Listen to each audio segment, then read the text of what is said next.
जगन्नाथ टोडू आदिवासी और आसुंद ब्लॉक अनुसूचित जनजाति और जाति शिक्षक संघ हूँ संपादक अटे।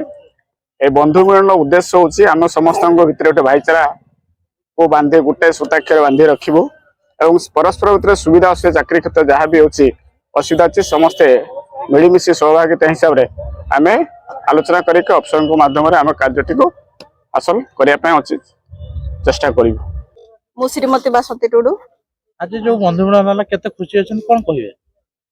हमें बहुत खुशी अच्छु आउ माने एते मात्रा रे हमें एठी एकाठी हेजु हमें चाकरी करथिल 2014 मसिया रे किंतु हमकु एते खुशी लागु नथिला। हमें आज एकाठी हेजु बहुत खुशी लागु छै। समस्त को भी हमें चिन्हलु ए जो हमें एसटीएससी वर्गर समस्त आज एकाठी हेजु समस्त को भी चिन्हलु आ जानिलु हम खुशी लागिला। मु प्रशांत कुमार जाना अनुसूचित जाति जनजाति संघर ट्रेजरर। कोन कहिवे आज जो डगरा बेलाभूमि महोत्सव ए डगरा बेलाभूमि के आस्थिले एवं एठी परिवेश देखले केमती एवं आज आपनकर बंधु मिलन कोन कहिवे? डगरा बेलाभूमि तो अति आकर्षण मनोरम सेति पई ए स्थान को हमें बाचिलु आउ एठिकार हमर ए कार्यक्रम करियार मुख्य उद्देश्य या जे हमें केमिति संगठित होई आम सामने थिबा अनेक समस्या को समाधान करिबा यही थिला मुख्य उद्देश्य।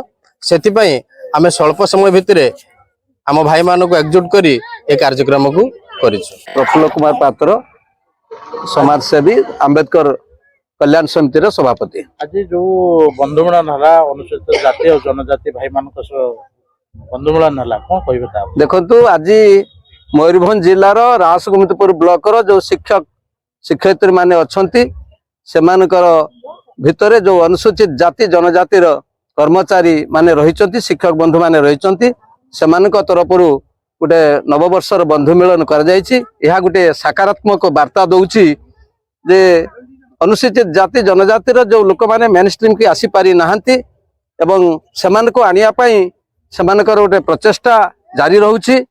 एतद व्यतीत सेमानक भितर जो समस्या रही जो समानतार से विश्वास रखुचंती तांकर हक पाई से गोटे ऐक्यबद्ध होती।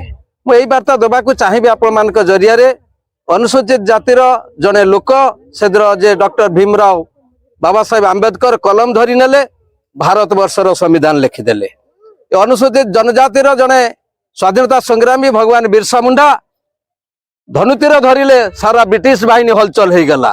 तेणु गोटे शुभ वार्ता दूची आम ये आशा करुचु अनुसूचित जाति जनजातिर जो रासगोविंदपुर ब्लॉक जो कर्मचारी समन्वय समिति रही से भली किछि निश्चिंत लोक देखाणिया कार्यक्रम करिवे एवं समाज गोटे उचित मार्ग पाइबो। धन्यवाद, नमस्कार।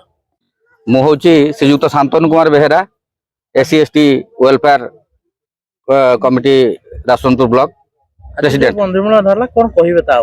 बंधु मिलन होची गोटे भाईचारा एवं भाव आदान प्रदान संपर्क जेटा कि आम ब्लॉक रो अनुसूचित जाति एवं जनजातिर समस्त शिक्षक शिक्षयित्री मान को नहीं कि एटा गोटे बंधु मिलन करा जायछि। कारण आमे एभली सुजोग पाउनी केबे भी जे चाकरी रो बहुत समस्या भीतर रही कि आमे सुजोग पाउनु एभली गोटे साक्षात्कार एवं मुलाकात एवं साधारण मीटिंग करिया को चांस पाउनु एवं आम जो अनुसूचित जाति जनजाति वर्गर शिक्षक शिक्षक बहुत समस्या रही थाए से समस्या समाधान एवं परस्पर भितर आलोचना माध्यम आम कि भाव आगू बढ़ी पार से उद्देश्य आम आज बंधु मिलन।